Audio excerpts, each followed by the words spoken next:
Hey everyone, I'm Dee. Today's video is about the best cities to retire to in Florida. I have three main criteria for choosing a best city: affordable cost of living, a decent crime rate, because what person of retirement age is interested in living in a city ridden with crime, and good access to medical care, including hospitals, dentists, physical therapists, etc. And of course, does it offer activities likely to appeal to someone of retirement age, which could be anywhere from 50 to 65 years or older depending on the person. So I keep in mind that there are other baby boomers like me who enjoy hiking as well as going to the movies. One thing I don't take into account is politics. I was accused on one of my videos of being biased because none of my top picks were predominantly red cities. That's an inaccurate assumption because I make a point of not taking politics into account when choosing which cities I would consider retiring to. My videos are not about politics. I can't say that I will never mention politics in a video, but it will not be the primary subject. Politics are just too volatile. My goal is to help other baby boomers and Gen Xers find a safe place to land when they retire. If the political climate of a state or city is your primary reason for choosing where to retire, then it's going to be up to you to do that research. For me, I'm way more interested in knowing the crime rate, cost of living, and whether or not there is adequate health care and senior services in the area.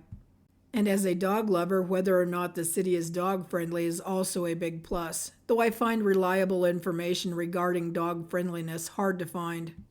Alright, enough of that. On to a little about Florida. Florida is known as the Sunshine State, and it was admitted to the Union on March 3, 1845, and it is the 27th state. I'm sure most people are probably aware that Florida is world-renowned for its beach resorts, amusement parks, warm and sunny climate, and nautical recreation. And of course, Florida draws tens of millions of tourists annually. All the tourism has enabled Florida to remain among the states without a personal income tax, adding a lure to the nation's leading retirement haven. However, I wasn't entirely happy when I researched Florida's rankings, though some stats are better than others. Florida ranks 25th in violent crime, 7th in economy, 1st in education, 13th in fiscal stability, 27th in healthcare, 14th in infrastructure, 17th in natural environment, and 46th in opportunity. Florida doesn't do all that well in the natural disaster area either. While known as the Sunshine State, Florida has unpredictable weather and is home to 5 natural disasters. Florida regularly gets hit by tropical storms and depressions. In fact, it is the state with the highest rainfall in the United States. Hurricanes. 40% of all hurricanes that will occur in the United States will hit Florida. That's how prone this state is to this particular disaster. Tornadoes. Usually tornadoes are the strongest from February to May. Tornadoes can come with tropical thunderstorms and hurricanes, or they can form on their own. Wildfires. Wildfires are common in Florida, especially under the intense heat of the summer. When there's a drought, even the tiniest spark can quickly turn into a massive wildfire. And lastly, floods. Flooding is one of the most common natural disasters in Florida. This is because the state is surrounded by large bodies of water, and so much of it sits at sea level. On the upside, Florida is very senior-friendly. There are no state taxes on Social Security, pension funds, IRAs, 401ks, or other retirement incomes, which makes the state specifically attractive to people over the age of 65. Florida has no state income tax, which is another upside for those who choose to move to the Sunshine State, whether they're retiring or not. They also offer medical transportation services to seniors. Alright, on to my top 5 picks. Top pick number 5, Oviedo, Florida. Population 39,559. Oviedo is a suburb of Orlando, Florida. The cost of living is 13% higher than the national average, while the crime rate is 7.3% lower. The median home cost is $500,000, but when I did my research on Zillow, I found several for around $400,000. And there are 8 hospitals within 14 miles. Oviedo is known for its historic architecture and offers a safe and tight-knit community feel through events like movie nights and food truck gatherings. My research didn't uncover why, but chickens have become a sort of mascot for Oviedo and roam freely all over town. Oviedo and Seminole County offer a wealth of parks and trails. There is also a wealth of public facilities that are aimed at keeping residents active. There are gyms and aquatic facilities with fully equipped fitness rooms, basketball courts, and an Olympic-sized swimming pool, and even an indoor rock climbing wall. As for nature trails, Bear Creek Nature Trail may be in the midst of a suburban development, but it nonetheless provides an easy escape to the wilderness. Big Tree Park is the place to go if you want to stand in awe of towering cypress trees, and Flagler Trail South has a pathway that explores in a historic railroad route. Little Big Econ State Forest is a local treasure, including trails for hikers, cyclists, and horseback riders. People who want to paddle the waters or fish the streams are always welcome, and there are many attractive campsites. Top pick number 4, Cape Coral, Florida. Population 204,510. It is located on the Gulf of Mexico coastline. The cost of living is 9% higher than the national average, but the crime rate is 68% lower than the national average. There are 5 hospitals in Cape Coral, but another few close by.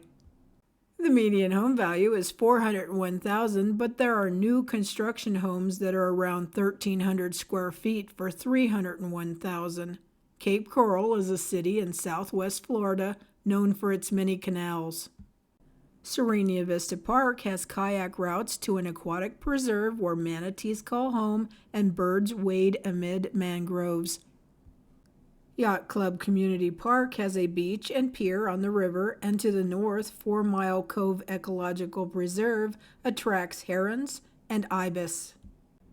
Cape Coral is nicknamed the Venice of America for good reason, as it is ideally situated next to the Caloosahatchee River and the Gulf of Mexico. With more than 400 miles of canal, this beautiful city holds the title for the most bodies of water. It even has more waterways than the city it's nicknamed after.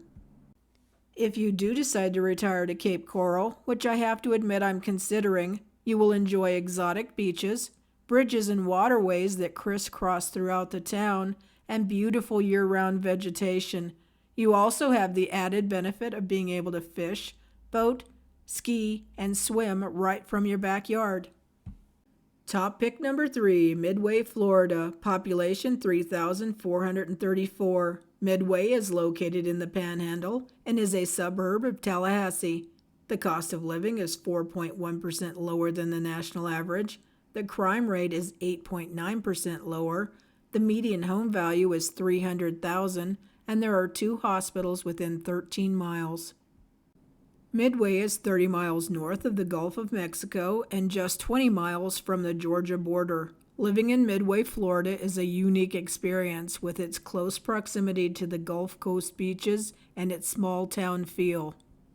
Midway offers a great balance between city life and country living. The streets are lined with trees and lush green foliage, making it a beautiful place to call home. There are plenty of shops and restaurants in town, but there are also plenty of parks and trails nearby for outdoor activities. Midway offers all of the amenities of a big city, but without all the crowds. And on to top pick number 2, Winter Springs, Florida. Population 37,854. The cost of living is 7.3% higher than the national average, while the violent crime rate is 55% lower than the national average. The median home value is $398,000. There are 5 hospitals within 10 miles and another 5 within 15 miles, and they offer plenty of senior services. The city of Winter Springs has been ranked among the best places to live in Florida. It is part of the Orlando, Kissimmee, Sanford metro area. Winter Springs is known for being a wonderful city to live in and has a natural suburban feel, as one of the city's main focuses is centered around keeping Winter Springs beautiful.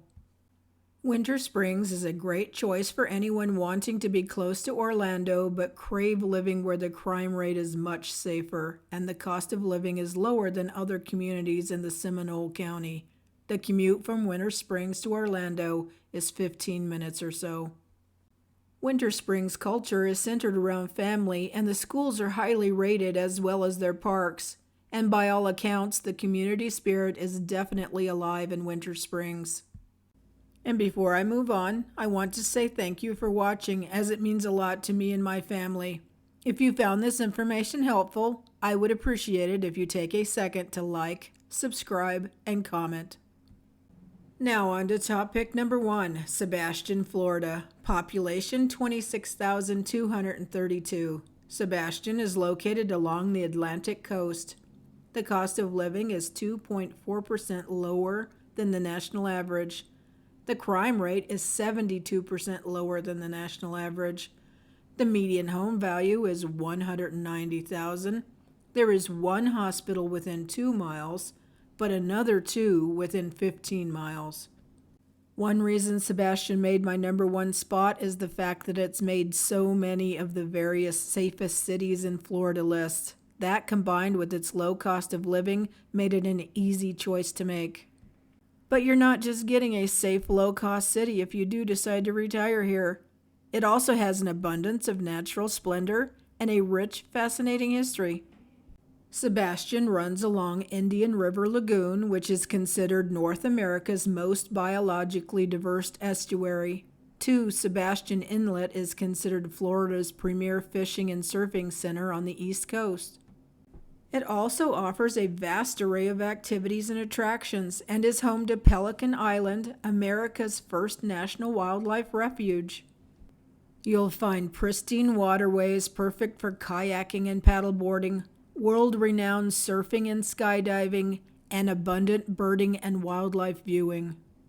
If you enjoy more sedate activities, you could always stroll the picturesque riverfront adorned with dockside restaurants, browse art galleries, historical and art museums, or just go beachcombing for treasure. That's right, treasure. One of the things that grabbed my attention about Sebastian is that it's also known for the rare antiquities that wash up on its shores. A shipwreck from the 1715 Spanish Plate Fleet left many treasures along Sebastian's coast, and many treasure hunters continue to search the shoreline for artifacts even today. Alright everyone, that's it for this video. As always, I appreciate your time. Thanks for watching. Peace, positivity, kindness.